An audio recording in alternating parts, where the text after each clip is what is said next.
지난주에 우리는 유다 왕국이 멸망할 때 청년들이 몰살당했다라는 사실에 대해서 함께 생각을 했습니다. 이렇게 청년들이 몰살당하기 전에 한 30년 전에 사실은 이 나라에 참 놀라운 부흥의 역사가 있었습니다. 그러나 그런 놀라운 부흥에도 불구하고 그 부흥이 나라의 멸망을 막는 일을 막을 수 없었습니다. 그리고 청년들이 몰살당하는 이 비극을 막을 수가 없었습니다. 참 왜 그런 일들이 일어났을까? 그것은 요시야 왕의 대부흥이 있었지만 그러나 백성들에게는 이미 뿌리 깊은 우상 숭배와 불신앙이 자리 잡고 있었고, 요시야 왕의 아들들이 3명이나 왕위에 오르고 손자가 왕위에 오르지만 그러나 그들은 요시야 왕과 같은 경건한 왕들이 아니었다는 것입니다. 그래서 그들은 이 요시야 왕의 부흥을 그야말로 모두 뒤집어서 그냥 길가에 내다 버리는 이런 어리석은 짓을 했다 하는 것입니다. 그래서 결국은 한 세대 만에 청년들이 몰살당하는 비극을 맞이하게 된 겁니다. 자, 오늘은 이 청년들이 아니라 청소년과 어린이들이 죽는 이 비극에 대해서 함께 생각하려고 합니다.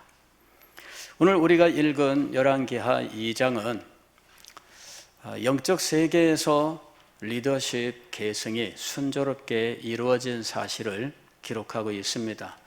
그 시대에 걸출한 하나님의 종 엘리야가 죽음을 보지 아니하고 하나님께 들림을 받았을 때 끝까지 그를 따르며 그의 가르침을 따르고 그리고 그에게 함께 하셨던 하나님의 은혜와 능력을 소망했었던 엘리야에게 순조롭게 영적 리더십이 이양된 사건을 기록하고 있습니다. 그런데 이 엘리사가 엘리야의 영적 사명과 능력을 계승하고 그가 처음으로 맞닥뜨린 일은 그를 조롱하는 어린 아이들이었다라는 것입니다. 이것은 베델이라는 지명을 가진 땅에서 일어난 일입니다. 베델은 이름대로 하면은 하나님의 집입니다. 그런데 이 베델에서 그 성읍의 아이들이 한때가 몰려 나왔는데 이 아이들이 선지자 엘리사를 조롱한 겁니다. 그리고는 이 아이들이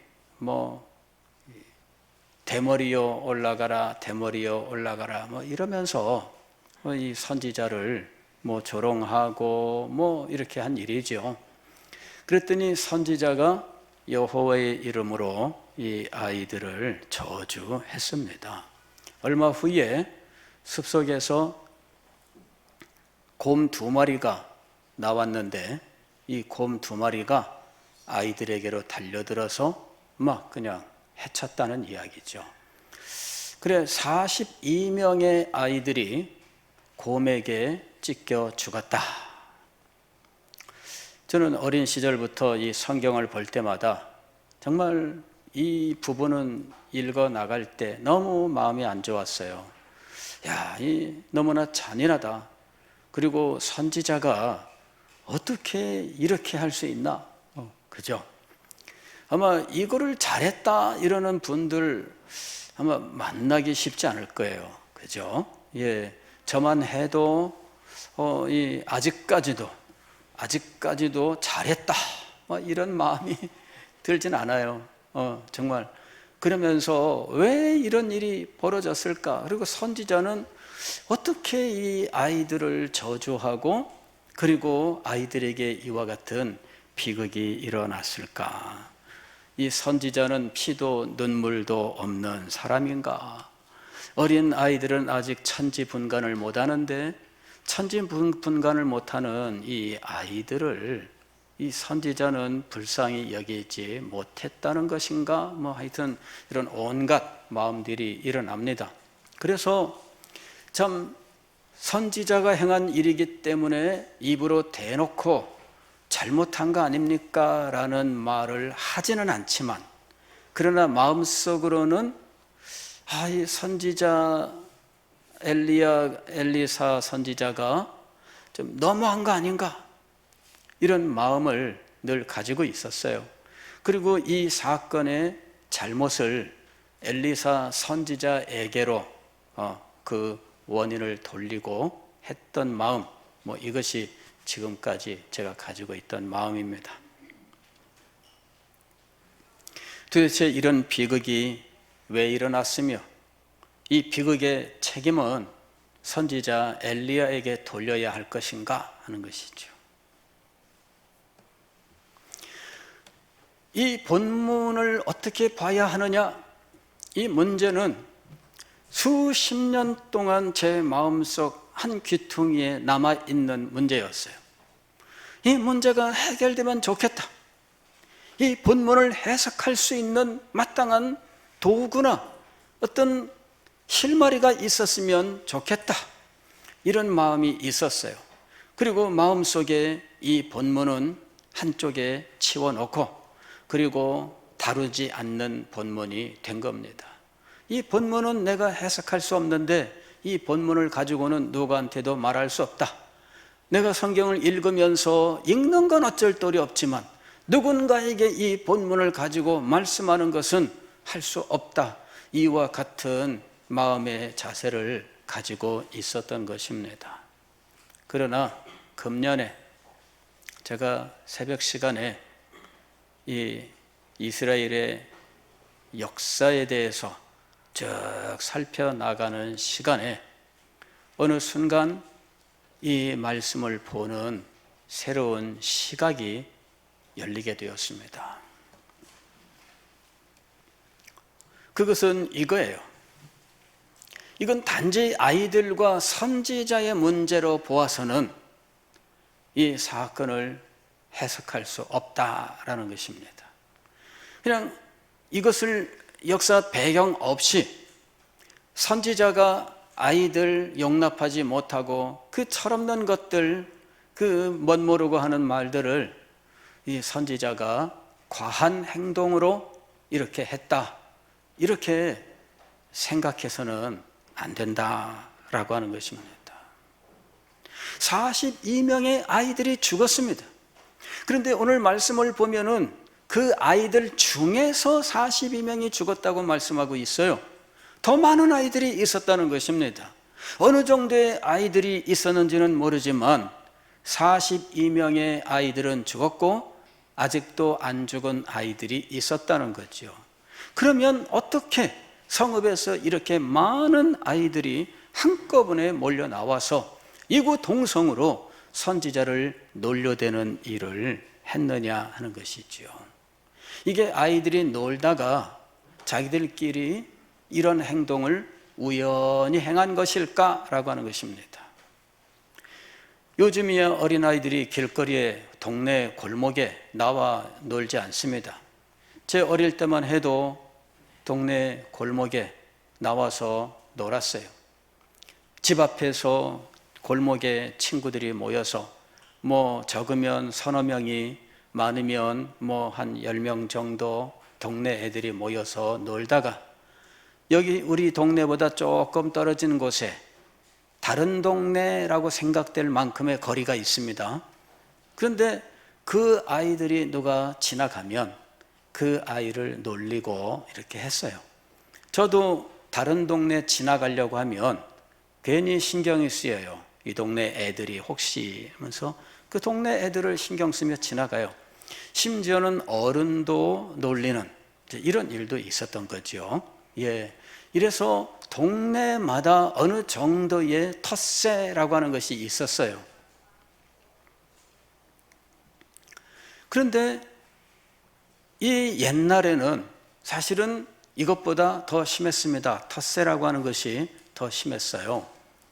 그런데 지금 이 아이들이 그냥 놀다가 우연히 그와 같은 분위기 속에서 선지자를 놀린 것인가? 라고 하는 것이죠. 성읍에서 아이들이 나왔다 이렇게 이야기를 하고 있습니다. 동네 골목에서 놀다가 그런 것이 아니에요.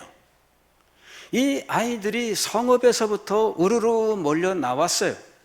그러면 이 아이들은 도대체 어떻게 자기 집 앞에서 놀던 아이들이 성읍으로 이렇게 때를 지어서 몰려 나왔느냐라고 하는 거지요. 제가 의문을 가졌습니다. 도대체 이게 무슨 일일까? 어떻게 아이들이 이렇게 때를 이루어서 성읍에서 나와 선지자를 맞닥뜨리게 되었을까? 이것은 정상적인 상황이 아니다.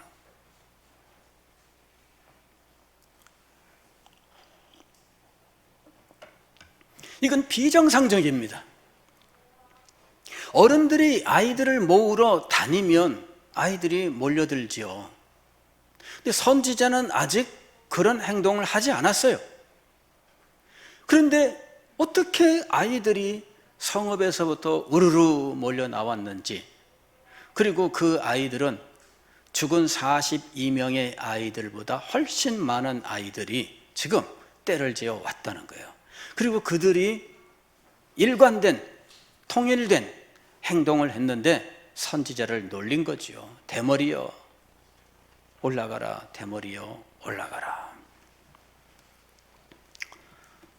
저는 이것이 정상적인 상황이 아니다라는 생각을 갖게 됐어요.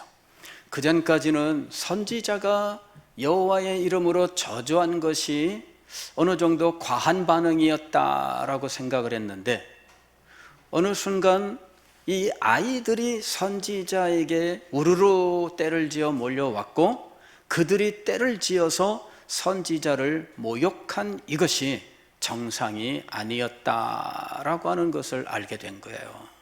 이건 정상이 아니다.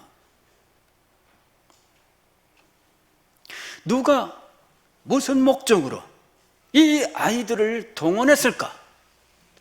누가 무슨 목적으로 이 아이들에게 선지자를 모욕하는 말을 가르쳐 줬을까?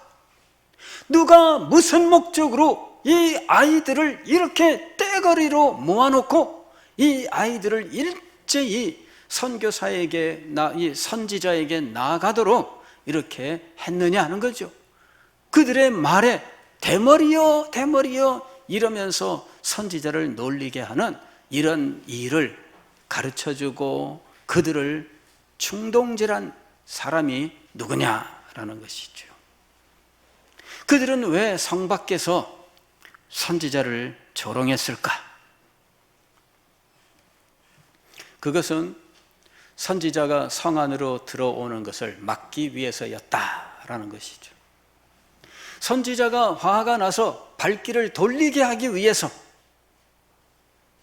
누가 이 선지자의 발길을 돌리고자 했을까요? 누가 이 선지자를 가로막기를 원했을까요? 선지자를 불편해한 사람들은 누굽니까? 선지자가 하나님의 말씀을 전하는 그것을 그렇게 싫어하고 미워했던 사람들은 누구입니까? 그것이 바로 그 시대 상황이었던 거예요.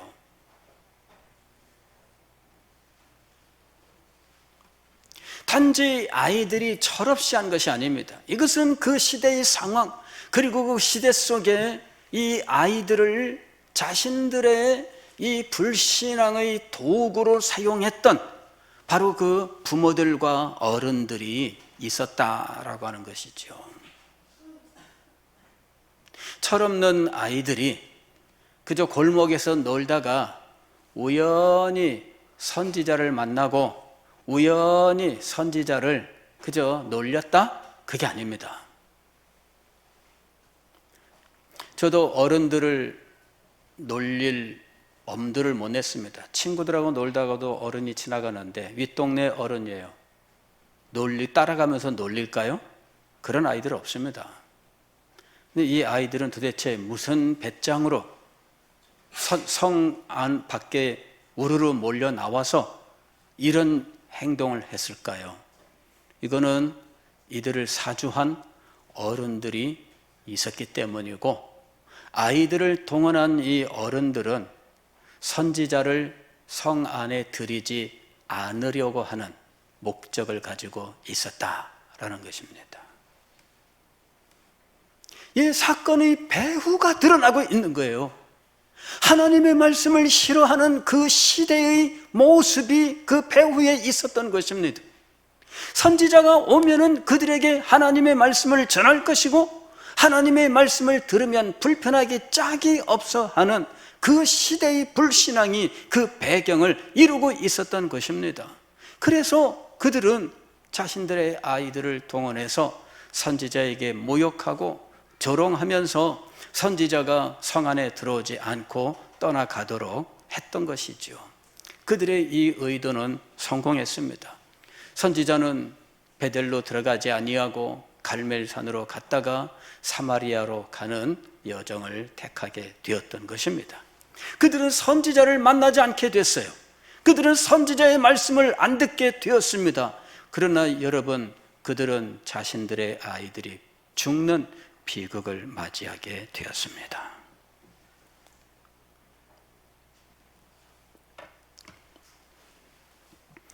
저는 문득 새벽에 이 말씀의 배경이 마음속에 확 밀려오면서 이게 오늘 우리 시대의 모습이 되면 안 되겠다 하는 마음을 가졌어요. 이것이 우리 시대의 모습이 되어서는 안 되겠다. 여러분, 부모들이 하나님의 말씀을 싫어하기 때문에 자녀들이 하나님의 말씀을 싫어하는 것이 아닐까요?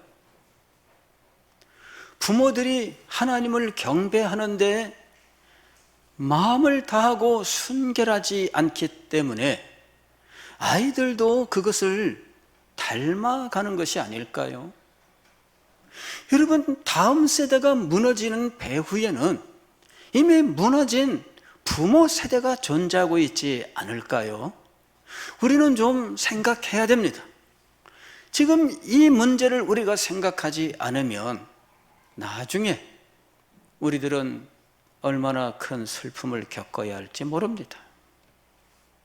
하나님께 대한 불신과 반항이 시대 정신이라면, 이와 같은 시대 정신에 그만 물들어버린 부모들이 하나님께 대한 믿음을 상실하고 그 신실함을 상실하게 되었을 때 자녀 세대에는 얼마나 비극적인 일들이 벌어지게 될지, 우리가 이것을 어떻게 준비하느냐, 얼마나 중요한 시점에 있는지 모릅니다. 저는 엘리사 선지자가 엘리야를 하나님께 보내고 그의 모든 사명과 권능을 계승하고 요단강을 건너 사역의 현장으로 돌아왔을 때 그가 제일 먼저 직면한 것은 하나님을 거역하는 시대정신이었다라고 하는 것을 여기서 발견한 겁니다.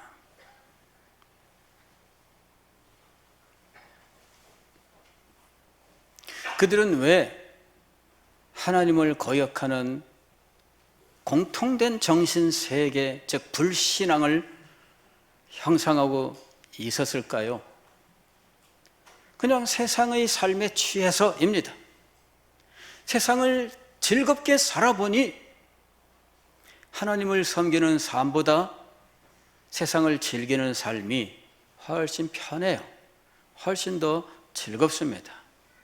그러니 그 속에 빠져 살다가 선지자가 그렇지 않다라고 지적할 때 그것이 얼마나 성가신지, 그것이 얼마나 괴로운 일인지 그들은 이제는 듣기 싫다, 이런 상황까지 간 거죠.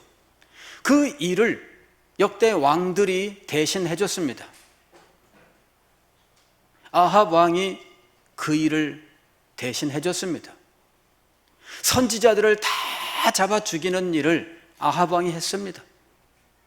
엘리야 선지자를 미워해서 군대를 풀고 엘리야를 찾으러 다녔어요.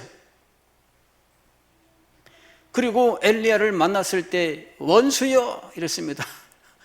선지자를 원수로 생각하고 있는 거예요. 왕이 이 모든 일들을 앞장서서 처리를 해줬습니다. 백성들은 박수치며 따라갔습니다. 그것이 그 시대의 모습입니다.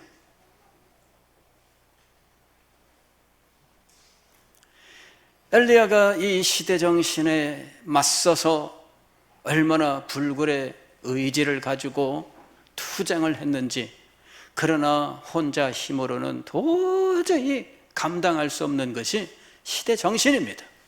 모든 사람들이 그 길로 가는데 혼자 아니라고 말하는 이것이 얼마나 힘들고 어려운 일입니까? 여러분, 오래전에 중국에서 그런 일이 있었잖아요. 천안문 사태라고 하는 것이 있었잖아요. 중국의 북경에 가면은 궁궐이 있고 거기에 우리나라 궁궐 정문처럼 그 정문이 천안문입니다. 거기에 광장이 있습니다. 광장이 얼마나 넓은지 몰라요. 그 광장을 지나가는 데만도 한참 걸려요. 그런데 그 광장에 탱크가 동원됐습니다. 그 당시에 중국 민주화 운동이 막 일어났는데 군대를 동원해서 이 시위 군중들을 그대로 깔아뭉개는 이런 비극이 일어날 상황이었어요. 탱크가 이 시위대를 향해서 가는 중입니다. 그런데 그 탱크 앞에 어떤 사람이 나가서 섰어요. 혼자. 그리고 이것을 취재하던 세계 각국의 기자들이 찍었어요. 이것이 세계 언론에 다 실렸는데 신기하게도 이 탱크가 그러면서 오다가 이 한 사람 때문에 일제히 다 멈췄던 거죠. 이 한 사람이 가로막고 나섰던 거예요. 이 사진은 지금도 우리가 찾으면 얼마든지 볼 수 있습니다. 이것이 참 민주화의 상징으로, 그러나 그 한 명 앞에 멈췄던 탱크는 그 다음에 바로 밀고 나가서 이 시위대들을 공격합니다. 그리고는 민주화 운동 자체를 그야말로 말살시켜버리는 이런 일이 있었습니다. 그런데 그때 그 사진 한 장, 한 사람이 탱크를 가로막고 서 있는 이 장면, 이것은 지금껏 머릿속에서 사라지지 않아요. 그러면서 정말 우리는 이 시대에 하나님의 영광을 위해서, 하나님의 교회가 말씀 위에 바로 서기 위해서 이와 같이 홀로 서야 되는 상황이 벌어질 수도 있다. 그 생각을 늘 합니다.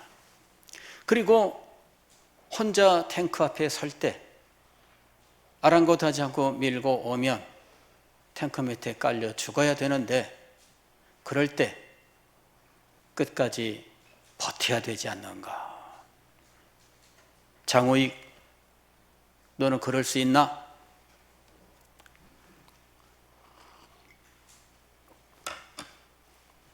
죄송하게도 그럴 수 있습니다. 이렇게 말씀을 못 드리겠어요. 그럴 수 있습니다. 그래 생각을 했습니다. 주님, 그 일은 제가 하는 것이 아니라 주님께서 은혜를 주셔야 할 수 있습니다. 목사니까 할 수 있는 거 아닙니다. 주님께서 은혜를 주셔야 할 수 있습니다. 주님, 그런 상황이 되면 주님 은혜를 주십시오. 이 도도하게 밀고 오는 이 탱크, 그 앞을 가로막을 수 있는 믿음을 주십시오. 그곳에서 기꺼이 자신을 바칠 수 있는 능력을 주십시오. 이 주님의 은혜가 아니면 안 됩니다. 여러분, 시대 정신이 무엇입니까? 형식적인 신앙이에요. 형식적인 신앙, 그저 겉껍데기만 남은 신앙을 말하는 겁니다. 그 속에 그 일에 대한 감격과 그리고 즐거웠던 모든 기억들은 다 빠져나간 거예요. 예배를 드리는데 예배 속에서 느꼈던 그 감격들은 더 이상 발견할 수 없는 거죠. 하나님의 말씀은 듣지만 말씀을 들을 때 우리 속에서 올라오던 그 놀라운 은혜의 감격들은 더 이상 찾을 길이 없는 것이지요. 그래서 남아있는 형식만 지키는데 어느 순간 이 형식조차도 지킬 필요가 있는가라는 생각이 드는 겁니다. 세상의 즐거움이 그 자리를 차지합니다. 그러면서 점점 우리는 하나님께 대한 그 믿음과 사랑을 상실해 나가는 것이지요. 형식적인 신앙입니다. 혼합주의 신앙이 시대 정신입니다. 하나님을 섬기되 인간의 고한물들이 그 안에 자리를 잡으면서 하나님을 섬기는 것이 재미있는 예능 프로그램화 되어 가고 있는 것입니다. 그래서 목사님들은 유재석이 되어야 하고 강호동이 되어야 합니다. 그리고 기꺼이 그것을 행하고자 하는 사람들이 나오기 시작을 한 거예요. 예배가 아니라 사람들을 즐겁게 해야 되는 자리로 변화된 것입니다. 하나님의 영광을 대면하는 것이 우리가 세상에서 즐기는 것보다 더 영광스럽고 기쁘고 즐겁다고 하는 사실에 대한 믿음이 사라지고 말았던 것입니다.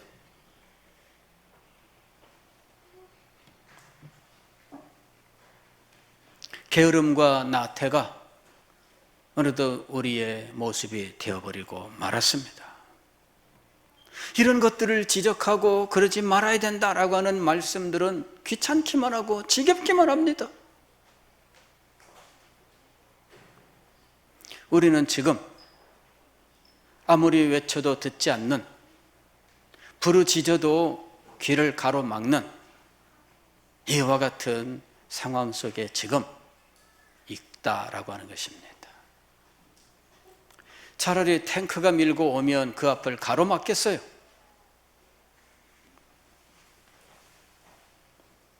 그런데 눈으로 보이는 건 탱크가 아니에요. 사랑하는 우리 성도들입니다. 사랑하는 우리의 자녀들입니다.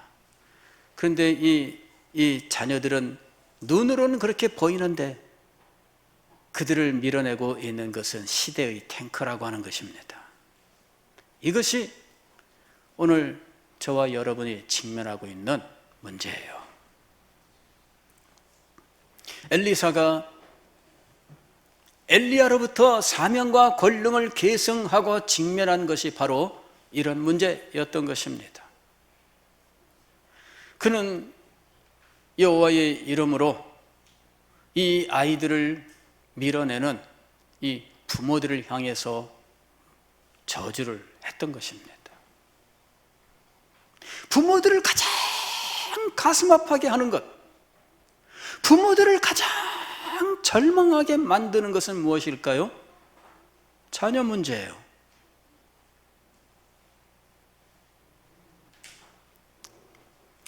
젊은 부모들은 당장 지금 돈 버는 것이 중요하다고 생각할지 몰라요. 그러나 50만 넘어가면 돈도 필요 없고 아이들이 잘 되면 최고다라는 생각을 가지게 됩니다. 여러분, 자녀들이 잘 되는 것이 부모로서의 성공이에요. 그런데 이 아이들을 여러분 어떻게 하셔야 되겠습니까? 베델에서 엘리사가 직면한 문제는 사실 아이들이 아니라 부모들이었어요. 부모들이 아이들을 부추긴 겁니다. 부모들이 아이들을 내밀었던 것입니다. 그리고 자기들은 뒷짐을 지고 방관한 겁니다. 마치 아닌 것처럼.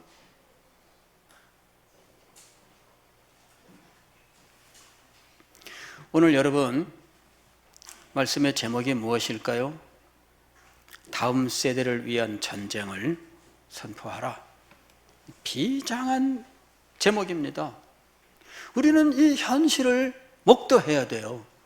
도대체 아이들을 죽음으로 내모는 사람이 누구냐 하는 것입니다. 도대체 청년들이 몰살당한 원인은 어디에 있느냐라는 것입니다. 이게 모두 부모의 문제라는 것입니다. 부모들이 정신을 차리지 않으면 이런 일들은 다시 반복될 수밖에 없습니다. 부모들이 다부진 마음을 가져야 돼요. 부모들이 마치 전쟁에 나가는 군사와 같은 마음을 가져야 됩니다. 그렇지 않으면 이 문제는 해결할 수가 없어요. 왜냐하면 탱크와 같이 거대한 힘으로 밀고 오는 시대 정신이 있기 때문입니다.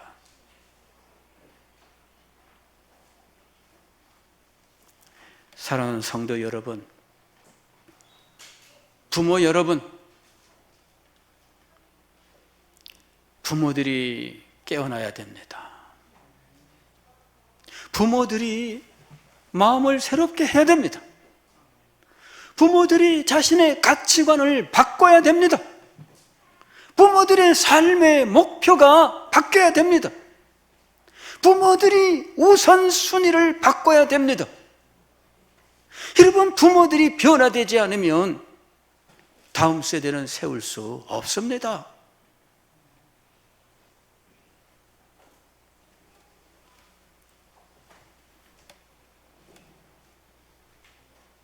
이 시간 우리 모두가 이 시대 정신을 인식하고 마치 전쟁터에 나아가는 군사와 같은 비장한 마음으로 이 시대 정신에 맞서 싸워야 하겠습니다. 부모된 우리가 이 일을 해야 됩니다. 누가 이 일을 해야 될까요? 누구에게 이 일을 맡기겠습니까? 부모 여러분들이 하셔야 돼요. 여러분들이 하나님 앞에 엎드려야 됩니다. 여러분들이 하나님 앞에 해야 될 도리들을 정말 성실하게 진실하게 해야 됩니다. 그리고 다부진 마음으로 이 일을 감당해 나아가야 됩니다. 우리에게 주어진 영적 싸움을 인식하십시오. 그리고 우리 아이들을 무방비 상태로 이 시대 정신에 맡겨두지 마십시오. 여러분들이 애쓰고 힘쓰고 노력하면서 여러분의 자녀들을 구원해야 하는 것입니다. 기도하겠습니다.